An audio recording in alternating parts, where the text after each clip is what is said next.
Hello everyone, आज हम कर रहे हैं जेंडर इशू टॉपिक, जो कि बहुत इंपॉर्टेंट टॉपिक है। लॉन्ग ऐसे टाइप में इसमें से क्वेश्चन पूछा ही जाता है इन दिनों में से, और जितने भी हमारे पास कंपेटिटिव एग्ज़ाम है उनमें भी इसमें से क्वेश्चंस जो है वो पूछे जाते हैं। सीटेट में भी बहुत सारे क्वेश्चन जो है प्रीवियस ईयर्स में इसमें से पूछे गए हैं, तो इसलिए हम इसको डिटेल के अंदर समझेंगे वन बाय वन। तीनों भी एक साथ पूछे जा सकते हैं, अलग अलग करके भी लॉन्ग ऐसे टाइप पे पूछ सकता है। तो फर्स्ट ऑफ ऑल इन दोनों टर्म के डिफरेंस को समझना बहुत इंपॉर्टेंट है, क्योंकि जितने भी कंपेटिटिव एग्ज़ाम हैं उनमें जो है क्वेश्चंस पूछे जाते हैं, तो अगर हमें डिफरेंस नहीं पता होगा तो हम गलती कर सकते हैं। तो जितने भी जेंडर इशू से रिलेटेड टॉपिक हैं तो वो पूछे जाते हैं, तो जेंडर की जो पर्टिकुलर डेफिनेशन है वो हमें पता होनी चाहिए। और सेकेंड, अगर आपके पास लॉन्ग ऐसे टाइप में भी क्वेश्चन आता है तब भी आपको जेंडर की डेफिनेशन देनी ही है, तो इसलिए आप उसमें सारी जो है लाइन्स लिख सकते हैं एज अ डेफिनेशन। तो अगर आपको डिफरेंस नहीं पता होगा तो आप इसको मिक्स कर सकते हैं, क्योंकि डेली लाइफ में हम इन दोनों वर्ड को मिक्स करते हैं और एक ही समझते हैं, ठीक है। तो इसलिए इसको समझना इंपॉर्टेंट है। तो फर्स्ट ऑफ ऑल अगर आप डिफरेंस के वे से भी समझाएंगे तब भी कोई गलत नहीं करेगा, आप उसको समझा सकते हैं। फर्स्ट ऑफ ऑल, जैसे कि अगर हम किसी पर्सन को उसकी फिजिकल स्ट्रक्चर को देखकर जब हम एक टैग देते हैं कि ये मेल है ये फीमेल है, मतलब उनके फीचर्स को देखकर, तब हम उसको सेक्स से रेफर करते हैं, ठीक है, कि मेल है या फीमेल है, मतलब फिजिकल स्ट्रक्चर और फीचर्स को देखकर, रिप्रोडक्टिव जो उनके स्ट्रक्चर्स हैं उनको देखकर। लेकिन जेंडर हम रेफर वर्ड तब करते हैं जब हम उनके फिजिकल डिफरेंस को नहीं, इमोशनल, बिहेवियर, कल्चर और सोशल डिफरेंस के बिहाफ पे उनको हम टैग देते हैं। इसको हम एक एग्जांपल से समझते हैं। जैसे मान लो कि हमारे पास किसी पर्सन का सीवी है और उसका नाम है सुखविंदर। अब सुखविंदर लड़के का नाम भी होता है और लड़की का नाम भी होता है, लेकिन हमें कैसे पता चले? तो अगर हमने उसकी हॉबीज़ के अंदर कुकिंग लिखा देख लिया तो हमें लगेगा कि एक लड़की ही होगी। फर्स्ट ऑफ ऑल हमारा जो जाएगा, क्या आ जाएगा कि एक लड़की होगी। अगर उसके अंदर क्रिकेट लिखा है तो हमारे माइंड में फर्स्ट ऑफ ऑल यही आएगा कि एक मेल होगा।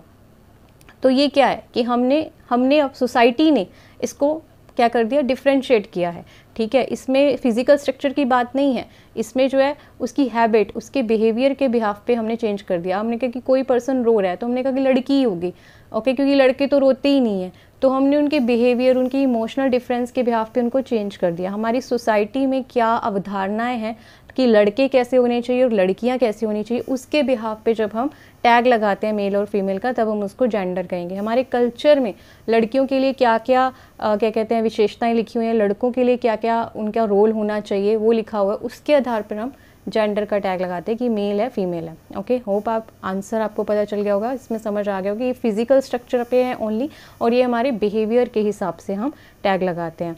तो इसमें जो हम पर्टिकुलर जो कैटेगरी आती है वो हमारे पास आती है मेल और फीमेल। और जेंडर के अंदर हमारे पास कैटेगरीज आ जाती हैं मैस्कुलिन और फेमिनल। मीन्स की विशेषताएं, मैन होने की क्या क्या विशेषताएं हैं, फीमेल होने की क्या क्या विशेषताएं हैं, वो जो है वो इस कैटेगरी में हम काउंट करते हैं।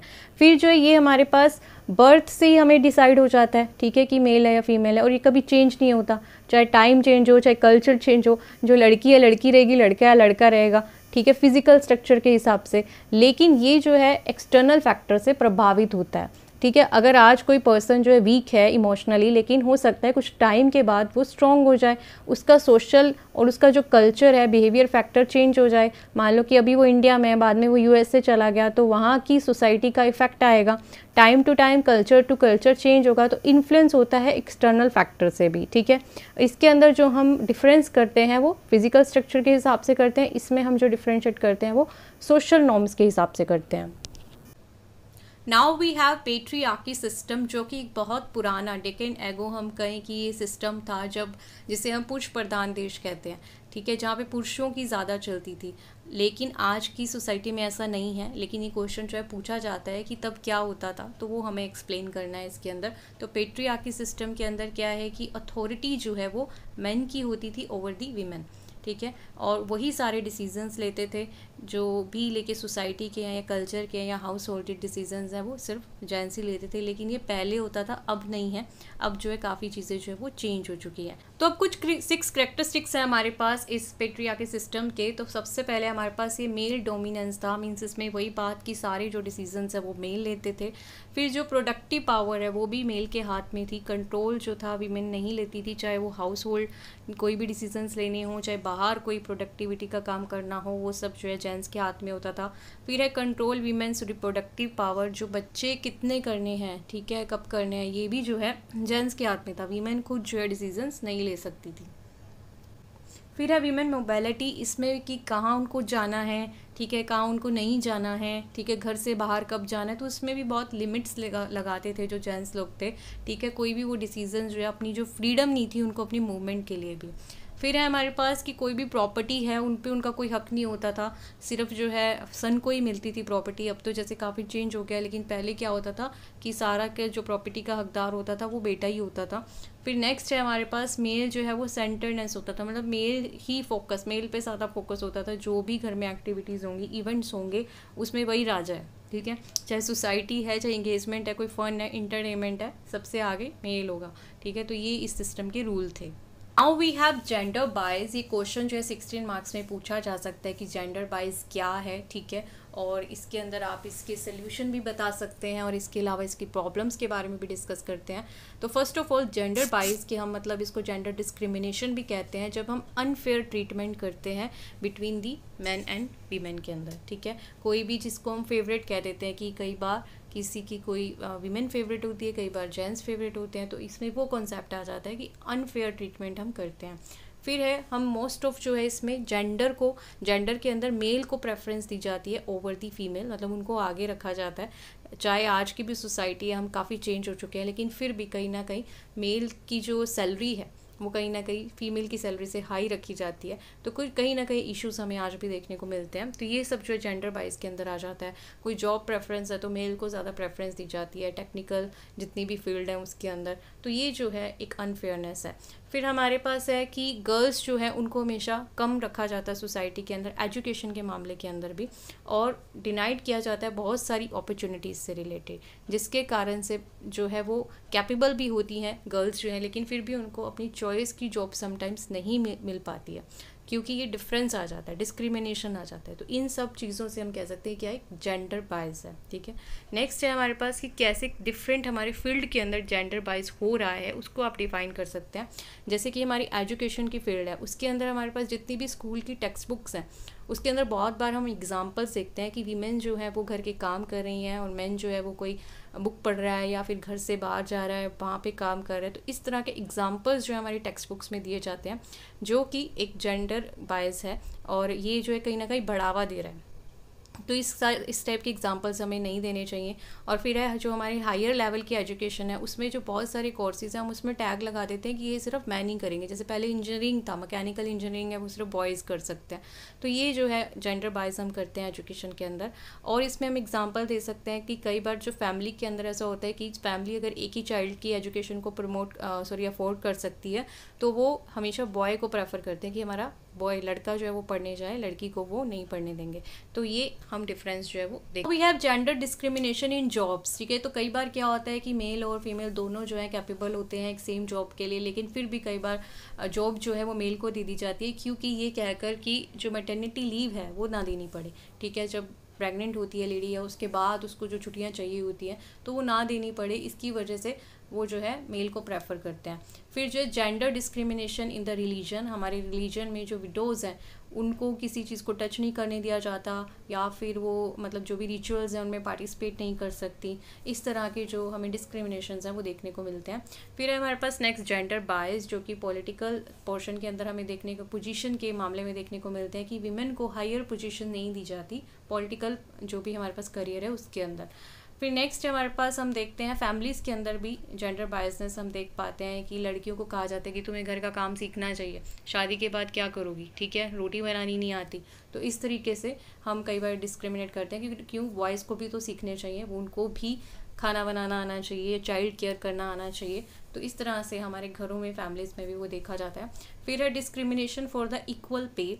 बहुत सारी फील्ड्स हैं, जैसे कि आजकल फिल्म स्टार्स में भी जितनी भी हमारे पास एक्ट्रेस हैं उनको आपने बहुत बार बोलते हुए देखा होगा कि उनको जो है मेल्स के कंपैरिजन कम सैलरी दी जाती है, वहाँ पर भी ये चीज़ है। तो ऐसे हर फील्ड के अंदर जो वीमेन का जो पे स्केल है वो कहीं ना कहीं लेस होता है एज कम्पेयर टू मेल के पे स्केल से, तो वहाँ पर भी हमें डिस्क्रिमिनेशन देखने को मिलता है। नाउ वी हैव रीजंस क्या है जेंडर बायस के। तो ये सारे जो रीजंस हैं इनको आपको एक्सप्लेन करना है। अगर ये लॉन्ग ऐसे टाइप में पूछा जाता है 3 to 4 लाइन में आप इसको ईजिली एक्सप्लेन कर सकते हो, बहुत ईजी है। तो फर्स्ट ऑफ ऑल हमारे पास इलिटरेसी, कि जब जो फैमिलीज़ और सोसाइटी है उनमें अनपढ़ता है, सोसाइटी के अंदर लोग इतना पढ़े लिखे नहीं हैं, तो अंधविश्वास की ओर उनका ध्यान ज़्यादा होता है, ठीक है, तो इसलिए वो डिस्क्रिमिनेशन करने लगते हैं। फिर है लैक ऑफ अवेयरनेस, लोग इन चीज़ों को कॉमन समझते हैं कि लड़कियां यही करेंगे लड़के करेंगे, ये तो कॉमन सी बात है, ये तो सदियों से चला आ रहा है, तो उनको अवेयरनेस ही नहीं है कि वो कुछ डिस्क्रिमिनेशन कर रहे हैं, वो कुछ जेंडर बायस कर रहे हैं, तो उनको अवेयरनेस दिला सकते हैं। फिर हमारे पास गवर्नमेंट जो है इन इश्यूज़ पे कोई स्ट्रिक्ट एक्शन ही नहीं लेती, गवर्नमेंट को पता है लेकिन वो एक्शन ही नहीं ले रही है उस पर, तो ये भी एक रीज़न है कि जेंडर बायस जो है वो अभी भी सोसाइटी के अंदर है। फिर है हमारे पास जो कल्चरल जो प्रैक्टिस है, हमारी रिलीजन, हमारी बुक्स के अंदर ऐसी सी बातें लिखी हुई हैं कि लेडी जो है इस चीज़ को टच नहीं कर सकती, इस टाइम पे इस चीज़ को टच नहीं कर सकती, विडो है तो रिचुअल नहीं कर सकती, तो फिर वो सोसाइटी भी उन चीज़ों को पढ़कर वैसा कर रही है। फिर नेक्स्ट है हमारे पास डिफेक्टिव एजुकेशन सिस्टम, उसके अंदर इन सब बातों के बारे में है ही नहीं, और एग्जांपल्स भी ऐसे ऐसे देते हैं और पिक्चर्स भी ऐसी ऐसी बना रहे हैं बुक्स के अंदर कि बच्चा जो देखेगा पढ़ेगा वही सीखेगा। फिर नेक्स्ट है हमारे पास इसका रीज़न है हमारे पास साइकोलॉजिकल रीज़न, कि मैन जो हैं are better than the women, मतलब हम अपनी ये मन से ही सोच लेते हैं, हमारी मन के अंदर जो थॉट्स आते हैं, जो हम देखते हैं उसको उसके आधार पर हम जजमेंट दे देते हैं, तो वो एक रीज़न है। फिर है पॉवर्टी, इसमें क्या है कि गरीबी भी कहीं ना कहीं, जैसे हमने कहा था कि अगर एक एजुकेशन को मतलब अफोर्ड कर सकते हैं तो वो प्रेफर करेंगे कि बॉय जो है वो हमारा स्कूल जाए, गर्ल नहीं। फिर है जो भी हमारी सोशल विल्स हैं, ठीक है, जैसे डॉरी सिस्टम है, चाइल्ड मैरिज है, तो ये सारे भी कहीं ना कहीं रीज़न है हमारे पास जेंडर डिस्क्रिमिनेशन के। नाउ वी हैव कि हम कैसे जो है जेंडर बायस को एंड अप कर सकते हैं। तो ये 7 पॉइंट्स जो आप इनको अच्छे से एक्सप्लेन कर सकते हो 2 या 3 लाइन के अंदर, अगर ये लॉन्ग ऐसे टाइप में पूछा जाता है। तो फर्स्ट ऑफ ऑल है हमारे पास पॉलिसीज़ और प्रोविजन बाय द गवर्नमेंट। तो इसमें आप एग्जांपल दे सकते हो कि कैसे गवर्नमेंट ने ऑलरेडी बहुत सारी पॉलिसीज़ बनाई हैं, अब 1986 के बाद तो बहुत सारी बनी ही हैं, और कैसे प्रोविजंस जो है वो गर्ल के लिए रखे गए हैं, गर्ल के डिफरेंट स्कूल्स भी खोले गए हैं। तो ऐसे जो है गवर्नमेंट उसको और बढ़ा सकती है और स्ट्रिक्ट एक्शन ले सकती है, ठीक है। डिस्क्रिमिनेशन के लिए जो है लॉज बनाए जाएँ, स्ट्रिक्ट एक्शंस लिए जाएँ, तो इस पर भी आप लिख सकते हैं। फिर है creating the awareness by the education के थ्रू, टीवी मीडिया मूवीज़ के थ्रू कैसे अवेयरनेस दिलाई जा सकती है वो हम लिख सकते हैं। फिर है spread of the girl child education, जितना हो सके उसको प्रमोट करने के लिए हमें आगे आना चाहिए। फिर नेक्स्ट है reform in the education system, हमारी जो एजुकेशन सिस्टम है उसके अंदर भी रिफॉर्म हो, बुक्स जो है वो चेंज किए जाएँ, उसके अंदर के एग्जाम्पल्स चेंज किए जाएँ, हायर एजुकेशन में दोनों को आगे जो है इक्वल रखा जाए, जो भी उनकी चॉइस है कोर्स करने की। फिर है vocational school for the girls, girls के लिए भी वोकेशनल स्कूल जो नॉट जस्ट फॉर बॉयज़, ठीक है, कि ताकि वो अपने करियर को आगे परस्यू कर सके। Now we have gender stereotype, ये सेम सा ही है लेकिन इसके अंदर हम रोल के ऊपर ज़्यादा एम्फेसाइज करते हैं कि जो डिस्क्रिमिनेशन है उनको हमने जो टैग्स लगाए हुए हैं पर्टिकुलर, जैसे हमने कहा ना बॉयज़ यही करते हैं, गर्ल्स यही करती हैं, तो उनको हम जेंडर स्टेरियोटाइप कह देते हैं। फिर उसके बेस पे हम जो डिफरेंस करते हैं उनको हम जेंडर डिस्क्रिमिनेशन कहते हैं। होप यू आर गेटिंग कि जो हम टैग्स लगाते हैं उनको हम जेंडर स्टेरियोटाइप कहते हैं, और उसके बेस पर जब हम भेदभाव करते हैं और ऐसे डिसीजंस लेते हैं तब हम उसको जेंडर बायस कहते हैं। ओके, मतलब ये सेकंड एक्शन है gender bias. First of all हमारे पास जेंडर स्टेरियोटाइप्स ही है हमारी जो सोसाइटी है उनके अंदर, तो इनको हम जेंडर रोल्स भी कहते हैं। ये कम्पिटिटिव एग्जाम में पूछा जा सकता है, तो इसलिए आपको इसको ध्यान में रखना है। लेकिन ये बेस वही पे है, जेंडर रोल्स भी बिहेवियर, अपीयरेंस और एटीट्यूड के ऊपर, और हर जेंडर जो है इंडिविजुअल जेंडर के ऊपर जो है हम एक टैग लगा देते हैं इसका। फिर है नेक्स्ट जो वर्ड जो है जेंडर रोल और जेंडर स्टेरियोटाइप, ये आपस में क्या है, इंटरचेंजेबल है, ठीक है, दोनों जो है सेम से हैं, सेम ही थिंग्स हैं।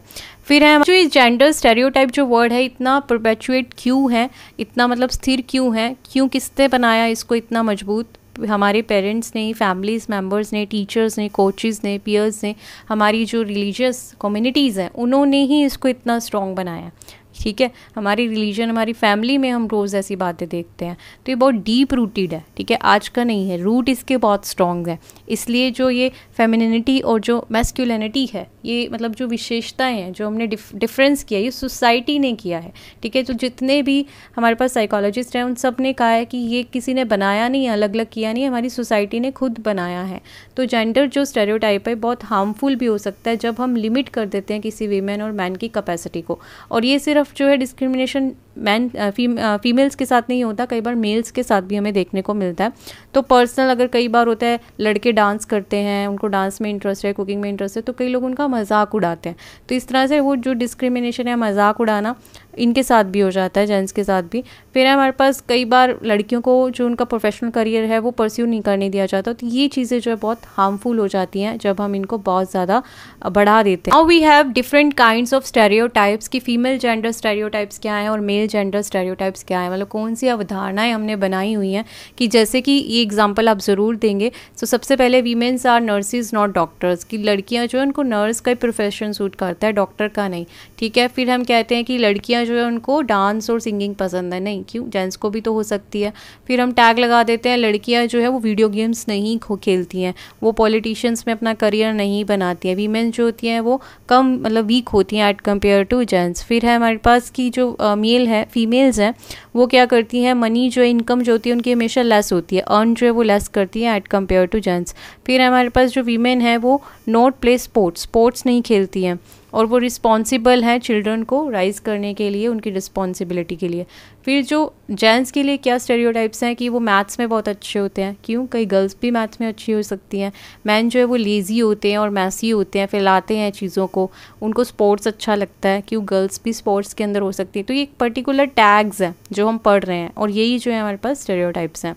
फिर है हमारे पास आउटडोर एक्टिविटीज़ जेंट्स खेलते हैं, उनको कुकिंग पसंद नहीं है, टेक्निकल फील्ड्स पसंद है। जेंट्स जो है, मेंस जो है वो पिंक नहीं पहनते हैं, वो डांस नहीं करते हैं, वो इंचार्ज होते हैं, वही टॉप पे होते हैं, वही लीडरशिप वही करते हैं। तो ये सारे टैग्स जो है हमने डिफरेंट लगाए हैं। फिर नेक्स्ट हमारे पास, अगर हमारे पास ये क्वेश्चन लॉन्ग ऐसे टाइप में आ जाता है तो इसकी डेफिनेशन और इसके एग्जांपल के बाद हमें इसके रीजंस और सॉल्यूशंस देने हैं जो कि बिल्कुल सेम रहेंगे जैसे हमने जेंडर बायस के लिए किया है। तो इसलिए मैं इसको एक्सप्लेन नहीं करी क्योंकि बिल्कुल सेम है, जस्ट आपको जेंडर बायस की जगह यहाँ पे स्टेरियोटाइप लिखना है। ठीक है, तो सारा आंसर सेम ही रहेगा। आप इसको अच्छे से डिफाइन करेंगे, हर एक पॉइंट को अगर 2-3 लाइन्स में लिखेंगे तो आपका जो क्वेश्चन है वो सारा कवर हो जाएगा। तो इसी के साथ ही हमारा टॉपिक फिनिश होता है। Thank you so much for watching, keep watching this channel, stay blessed, stay happy and stay connected.